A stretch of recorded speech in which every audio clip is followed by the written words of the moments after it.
Halo Ibu, selamat siang. Assalamualaikum. Ibu dengan Ibu siapa? Mei. Hari ini kita akan melakukan tes Garputala ya Bu. Jadi tes Garputala ini adalah tes pendengaran untuk mengetahui apakah ada kelainan pada pendengaran Ibu atau tidak.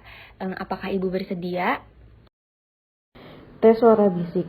Yang pertama, mengatur jarak penderita dengan pemeriksa dengan jarak 6 meter. Kemudian, posisi telinga yang diperiksa dihadapkan ke pemeriksa dan telinga yang tidak diperiksa ditutup dengan tangan atau dengan kapas. Kemudian, membisikkan atau mengucapkan dua suku kata atau bisilabik seperti Gajah Mada. Kemudian, jika dalam jarak 6 meter tidak terdengar, maka pemeriksa maju 1 meter ke depan dan pemeriksaan diulang. Hal ini dilakukan sampai penderita dapat mengulangi kata-kata yang dibisikkan. Kemudian tes suara bisik dievaluasi. Untuk nilainya 6 dinyatakan normal, 5 dalam batas normal, 4 dinyatakan tuli ringan, 3-2 dinyatakan tuli sedang, 1 atau kurang dari 1 dinyatakan tuli berat. Tes garis pendengaran.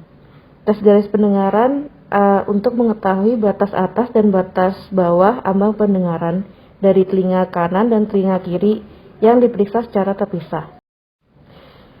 Pemeriksaan menggunakan Garputala 2048 Hz, kemudian 1024 Hz, kemudian 512 Hz, kemudian 256 Hz, dan 128 Hz.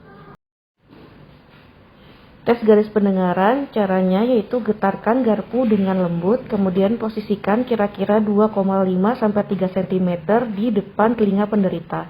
Kemudian penderita diinstruksikan untuk mengangkat tangan bila mendengar bunyi dari garpu tala, dan lakukan mulai dari garpu tala frekuensi rendah sampai yang tinggi. Tes dilakukan pada kedua telinga. Yang pertama, getarkan garpu tala 2048 Hz. Penderita mendengar.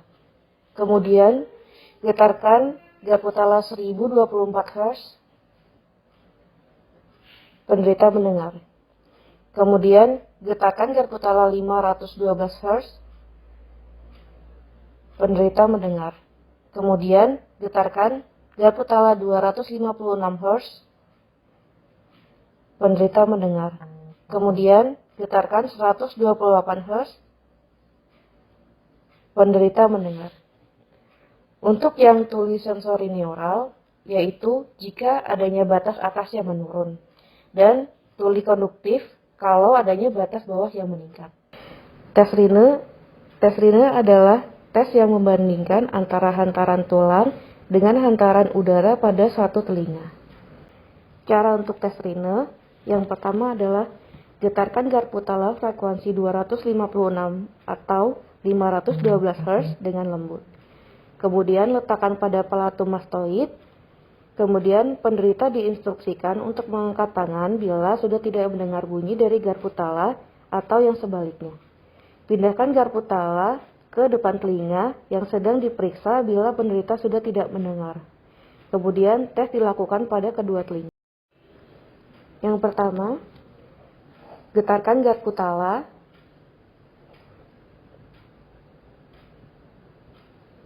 Sudah tidak mendengar, kemudian mendengar. Selanjutnya, getarkan Garputala, tidak mendengar, dan tidak mendengar. Untuk hasil evaluasinya, yang mana rine positif itu normal atau tuli sensori neural. Untuk rina negatif itu tuli konduktif, tetapi waspada juga untuk yang rina negatif palsu. Yang mana rina negatif palsu itu adalah tuli sensori neural yang unilateral dan juga berat. Tes Weber. Tes Weber adalah tes yang membandingkan antara hantaran tulang telinga kiri dan juga kanan. Normalnya hantaran kiri dan kanannya sama. Cara untuk pemeriksaan tes Weber, yang pertama getarkan Garputala frekuensi 256 atau 512 Hz dengan lembut. Kemudian letakkan pada dahi atau pada vertex. Kemudian penderita diinstruksikan untuk menyebutkan telinga mana yang lebih jelas untuk mendengar bunyi tersebut. Misalnya pada kasus ini, telinga kanan yang lebih mendengar, yaitu artinya lateralisasi ke kanan.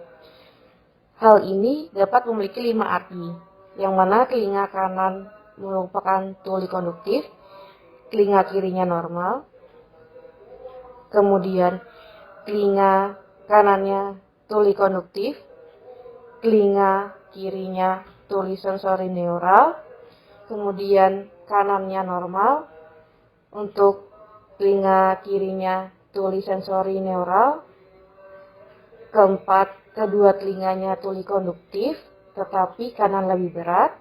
Kemudian yang 5 adalah kedua telinga tuli sensori neural, tetapi kiri yang lebih berat. Tes wabah. Tes wabah adalah tes yang membandingkan hantaran tulang penderita dan pemeriksa, yang mana dengan catatan tulang pemeriksanya normal.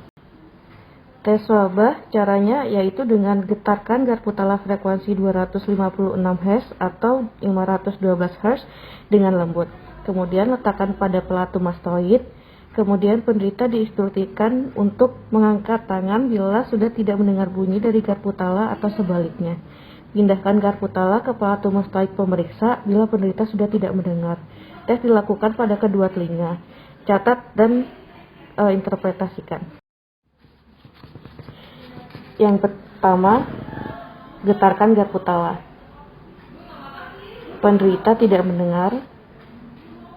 Kemudian ke pemeriksa. Pemeriksa tidak mendengar. Kemudian lakukan evaluasi ulang. Pemeriksa tidak mendengar. Kemudian penderita masih mendengar, yang mana swabahnya memanjang.